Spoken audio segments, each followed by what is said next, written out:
છોટાઉદેપુરમાં ભંગોરિયાના મેળાનો ભવ્ય પ્રારંભ। સાંસદ જશુભાઈ રાઠવા રામઢોલના તાલે આદિવાસી નૃત્યમાં જોડાયા। આદિવાસી સંસ્કૃતિના હૃદય સમાન છોટાઉદેપુર જિલ્લામાં હોળીના મહાપર્વ નિમિત્તે પરંપરાગત ભંગોરિયા મેળાનો રંગેચંગે પ્રારંભ થયો છે। જિલ્લામાં દિવાળી કરતાં પણ વધુ ઉત્સાહ સાથે ઉજવાતા આ પર્વની શરૂઆત રંગપુર સડલી હાટથી કરવામાં આવી હતી। આ અવસરે છોટાઉદેપુરના સાંસદ શ્રી જશુભાઈ રાઠવાએ સ્થાનિક આદિવાસી ટુકડીઓ સાથે મળીને રામઢોલના તાલે પરંપરાગત નૃત્યનો આનંદ માણ્યો હતો, જે મેળામાં આકર્ષણનું મુખ્ય કેન્દ્ર બન્યું હતું। આજના આધુનિક યુગમાં પણ સ્થાનિક સમુદાયે એક સમાન પહેરવેશ, શિસ્તબદ્ધ નૃત્ય અને પ્રાચીન વાદ્યો થકી પોતાની ભવ્ય વિરાસતને જીવંત રાખી છે। મેળાના પ્રથમ દિવસે આસપાસના ગામોમાંથી મોટી સંખ્યામાં લોકો ઉમટી પડ્યા હતા અને જીવન જરૂરિયાતની ચીજ વસ્તુઓની ખરીદી સાથે તહેવારની હર્ષોલ્લાસપૂર્વક ઉજવણી કરી હતી। સાપ્તાહિક હાટના સ્થળોએ ભરાતા આ ભંગોરિયા મેળા આગામી હોળી સુધી આદિવાસી સંસ્કૃતિના અનોખા સંગમ તરીકે પંથકને ગુંજવતા રહેશે।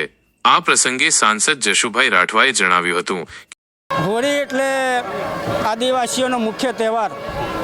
દિવાળી અટે પણ હોળી ઘોર, એમ આ હોળી પર્વની આજથી ભંગોરિયાના મેળાની શરૂઆત થઈ છે અને પૂરેપૂરા 7 દિવસ દરેક વિસ્તારની અંદર, આદિવાસી વિસ્તારની અંદર ભંગોરિયાના મેળાઓ યોજાઈ રહ્યા છે અને ભંગોરિયાનો મેળો જે દિવસે પૂરો થશે તે દિવસે હોળી માતાનું દહનનો કાર્યક્રમ રાખવામાં આવ્યો છે। એના પછી ચૂલના મેળાઓ યોજાશે, કમાટની ઘેરનો મેળો પણ યોજાશે।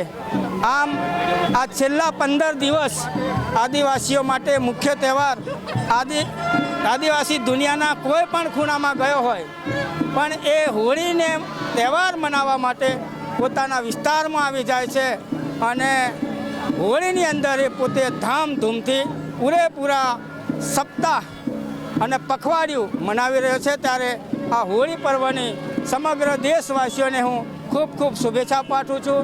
ખાસ કરીને મારા આદિવાસી વિસ્તારના તમામ માતાઓ, ભાઈઓ, બહેનો અને યુવાન સાથીઓને પણ હોળી પર્વની શુભેચ્છા પાઠવું છું અને વિનંતી પણ કરું છું કે આપણે પણ સંસ્કૃતિ સાથે જોડાઈને હોળીના પર્વની અંદર નાચ ગાન સાથે આ એક પખવાડિયું ઉજવીએ, એવી શુભેચ્છાઓ।